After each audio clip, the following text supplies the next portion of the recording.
everybody stand and join me and pledge allegiance to the flag, please? I pledge allegiance to the flag of the United States of America and to the republic for which it stands, one nation, under God, indivisible, with liberty and justice for all. Thank you. Do we have roll call there? Nelson? Yeah. Knapp? Yep. Donlin? Yes. Goodchild? Yes. Yes. Motion to approve the agenda. Second. Motion made and second to approve the agenda. All those in favor say aye. Aye. Opposed? Motion carried. I'd like to welcome everybody today in the chamber that's here, and also you people that are watching over our television. Greg, I understand it's working today. Yep. Which is good. I don't know what you did, but thanks for fixing it. And we'll move on to the first thing is our general discussion. Oh, excuse me. Can you do the citizens and the thumbs up before the Lego League? They have a couple people coming yet, Mayor. Yeah, I can do that. Yeah, thanks, Dave. Okay, let's do the thumbs up award first. Clark, do you have any? Nothing. Rex? I'm gonna hold mine until the budget time, because it's you're gonna keep you in suspense until we get to the budget time. I've got another meeting to go to. I don't want anybody to miss it, you know, I don't have the papers here, I don't have the radio here, I need everybody here to hear this stuff. Okay, good now. You get me all shook up. Steve? I'll give a thumbs up to the snow staying south of Highway 20, the last snowstorm that we All had. right. We got a little bit, but not like they did down there, so. And Mike?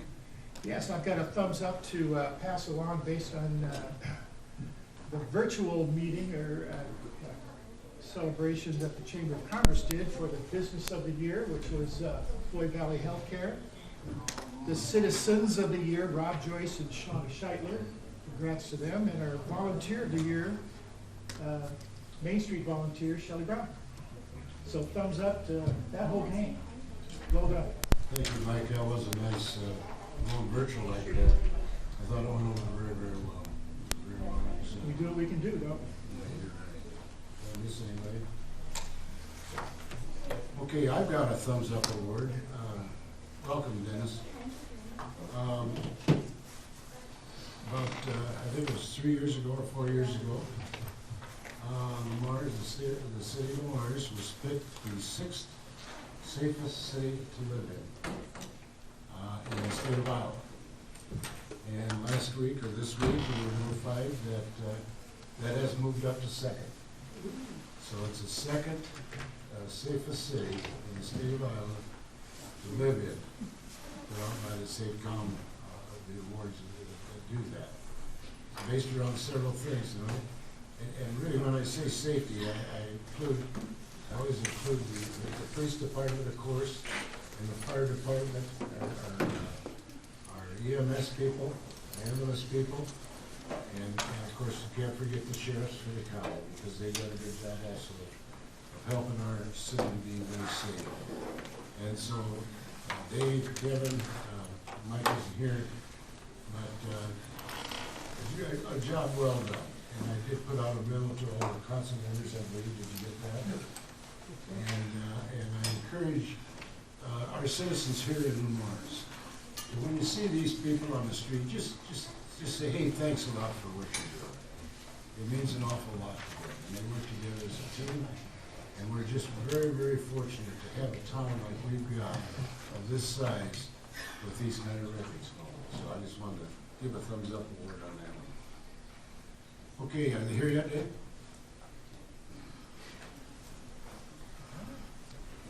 He's the MC, Dave. I believe they got a couple more coming, but I want to just under the citizens' comments, Mayor, if I could. We're going to try to fill the ice rink finally Monday.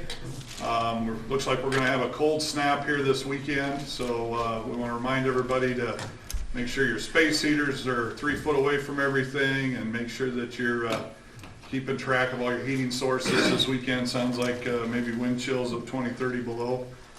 So then on Monday, we will try to finally fill the ice rink. Fortunately, this winter, we've had some snow, but we haven't had those bitter cold temperatures, so we haven't been able to try to work our ice rink into that. So we're gonna do that on Monday, just for all the citizens. And that's at Cleveland, right? That's at Cleveland Park, yes, Okay. yes. So we'll try to get that ready Monday, so maybe by Tuesday, and then we'll see how winter goes. If it doesn't get too warm again, they'll be able to use it the rest of the winter then. Good. Have you guys Thanks a got lot. everybody Yeah, here? look, Annabelle's left. Annabelle should be coming shortly. so, One more? you know. You want to do Yeah, one more. consent? Well, Do consent. Okay, that's all right. We'll move on to the consent items. All items listed on the consent agenda will be enacted by one motion.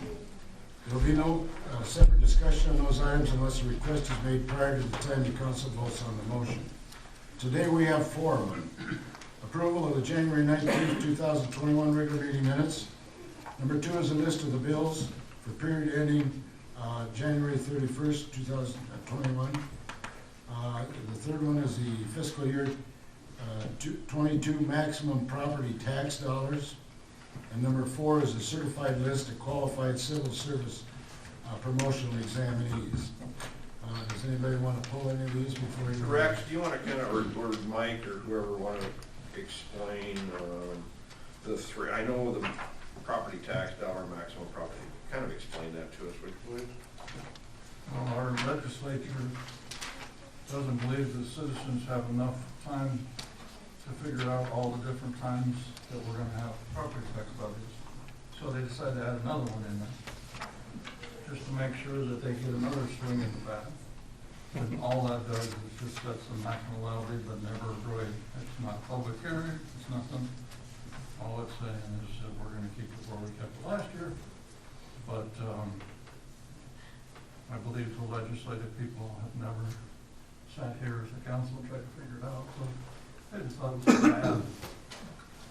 So they did add it 2 years ago, that was it? We did it last year, and then this year we done the same thing, but we moved it to consent because it really doesn't do anything, doesn't set nothing. That's what I thought. Yeah, I wasn't. Does that answer your question? Yeah, Floyd? I mean, I just wanted a general explanation. I thought this was the first year. Is that right? No, that's, We did it last year. Oh, did we? Yeah, okay, okay. it wasn't in consent last year, it was in regular items, and we tried to explain it in regular items, and basically put it in consent because it's just silly. Okay, that's fine. Motion to approve consent items 1 through 4. Second. Motion made and second to approve the council, or the consent items 1 through 4. All those in favor say aye. Aye. Opposed? Motion carried. Are we here yet? No, I'm gonna check. Isaac's waiting for me. Okay. Let's move on to the action items then. And,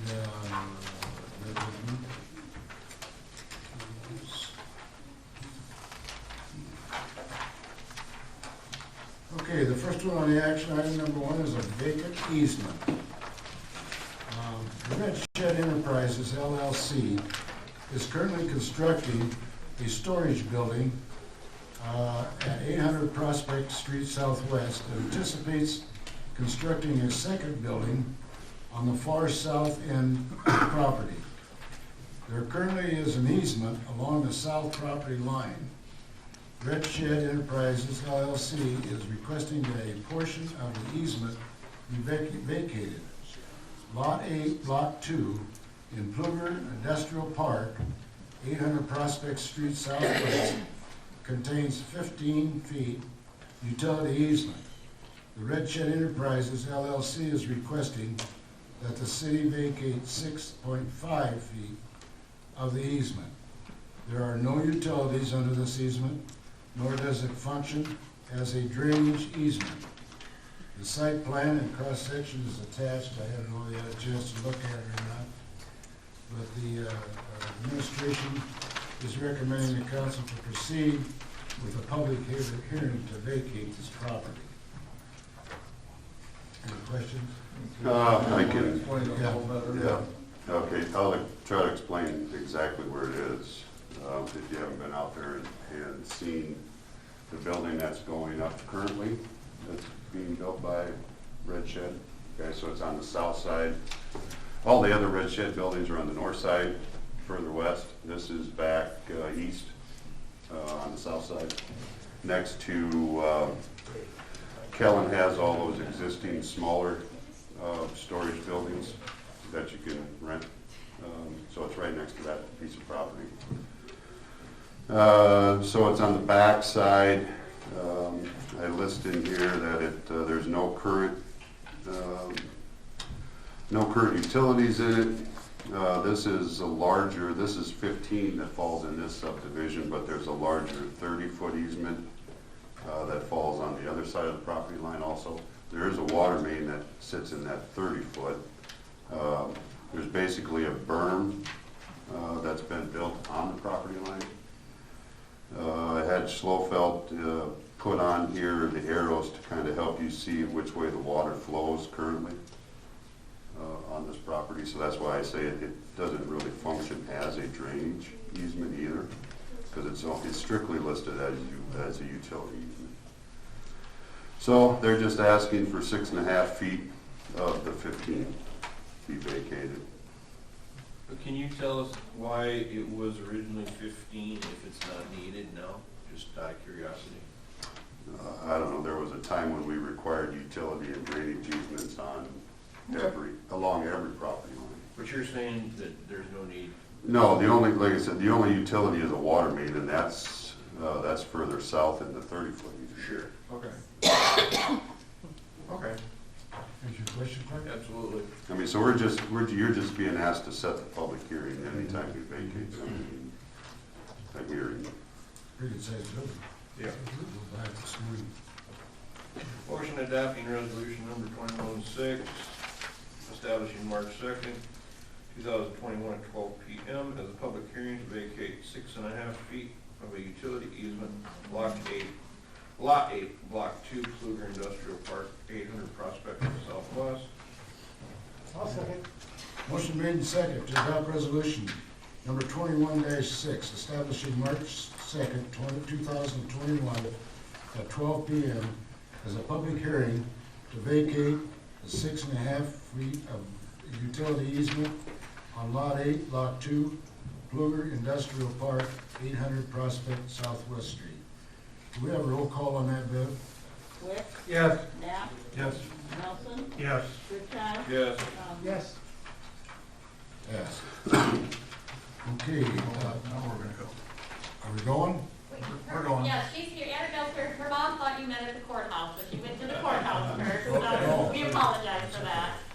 Okay, I believe if I'm right, Lego League, is that the way you pronounce that? Okay.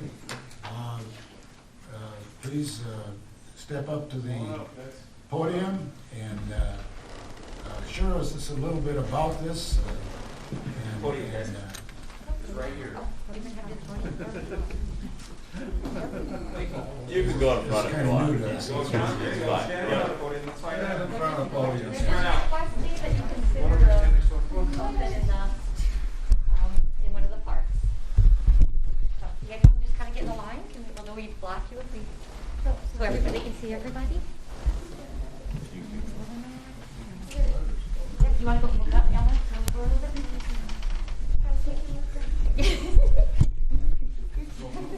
Let Simon come up. There we go. Okay, we are part of a homeschool community here in Lamar's, and the kids are participating in something called Lego League. And this has been actually my oldest child, who was 28, has participated in it many years ago. We've done it for many, many years. And it's part of a STEM initiative where throughout the United States, actually throughout the world, where the kids have a project that they have to do that helps their community or in some way helps, make things better for people in society.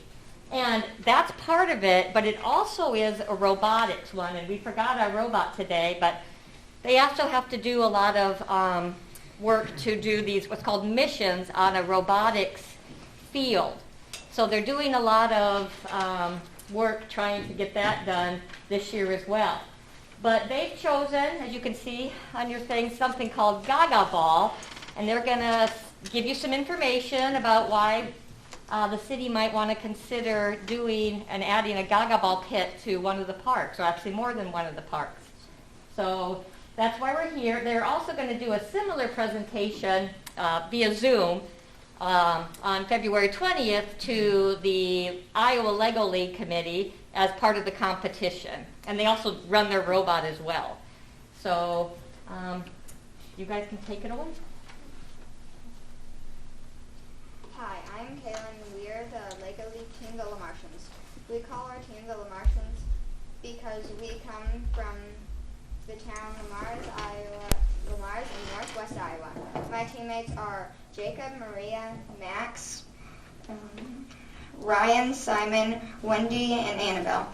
We will be using the letters of the alphabet to highlight our Game Changers season.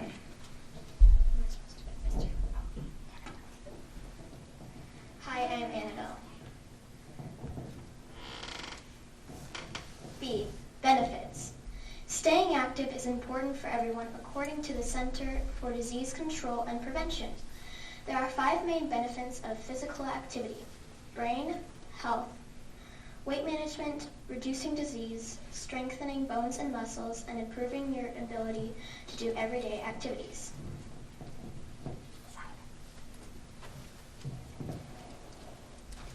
C. City. Since this year's theme was being active, we wanted to see what our own city offered for physical activity. In October, our team set up a Zoom meeting with our city administrator, Mr. Jason Vasura, to talk about this issue. We think the most important thing we learned was how the city pays for parks and recreation areas. D. Discover. When doing research, we discovered something interesting. Kids' attitudes about participation in sports and other physical activities are a combination of factors including personality traits, genetics, and athletic ability. And there are many kids who just aren't into organized sports.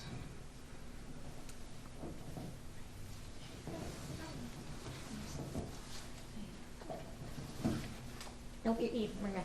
Sorry, E. Maria. E. Exercise. According to a recent report by the Sports and Fitness Industry Association and the Aspen Institute, the number of kids getting exercise playing team sports is declining. In 2018, only 38% of kids aged 6 to 12 play team sports on a regular basis, down from 45% in 2008. The numbers get worse with age. About 56% of teen girls and 48% of teen boys do not participate in sports. F. Fun. In the same Aspen Institute survey of parents of youth athletes, there is one main reason kids are quitting sports. They simply aren't having fun playing them anymore. In America today, the average child spends less than 3 years playing a sport and quits by the age of 11.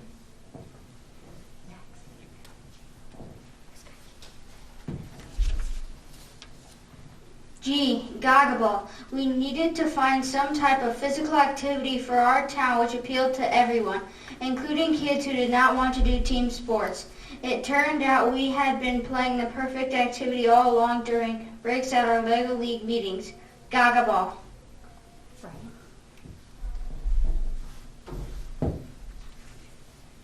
H. Hexagon.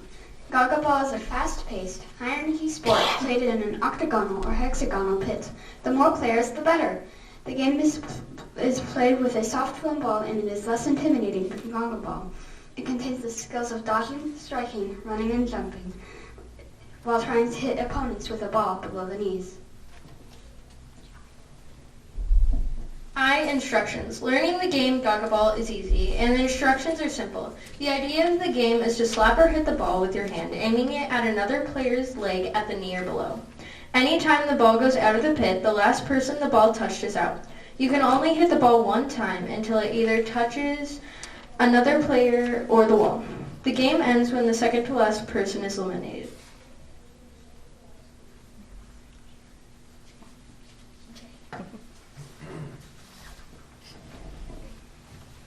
J. Jump. Gaga Ball provides great exercise. as players must continually move, dodge, run, and jump to avoid being hit by the ball. The game also teaches strategy and hand-eye coordination. And most goggle ball pits are outside, so players get fresh air and sunshine as well as exercise.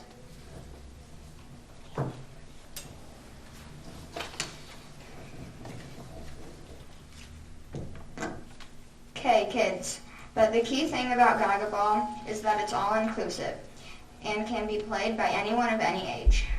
The game is for kids of all abilities and no one really has an advantage. In summer camps, it is known as the Great Equalizer.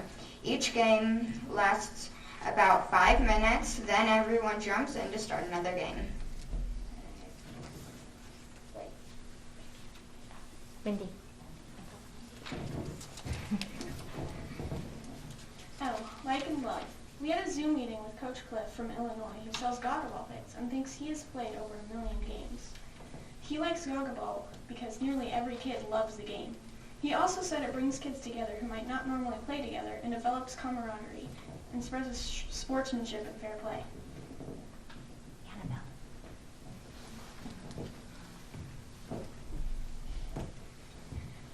Material. The material needed for an octagon goggle ball pit is 11 treated 2x12 boards, and Coach Cliff suggests we buy them locally. This would cost about $400. The bracket system and an ADA accessible doorway kit from Coach Cliff would cost $870. The total cost would be $1,270. And goggle ball pits require little maintenance once they are put up.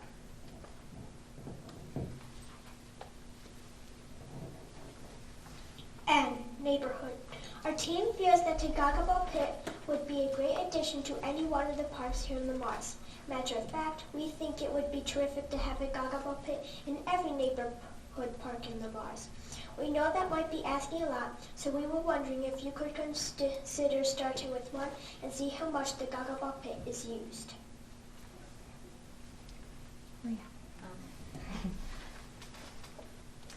Oh, opportunity. Thank you for the opportunity to come in today and share our information and presentation with you. We will leave you with some information that was supplied to us by Coach Cliff. We look forward to hearing what you decide about including a goggle ball pit here in Lamars. Please feel free to ask our team questions. Thank you again for having us.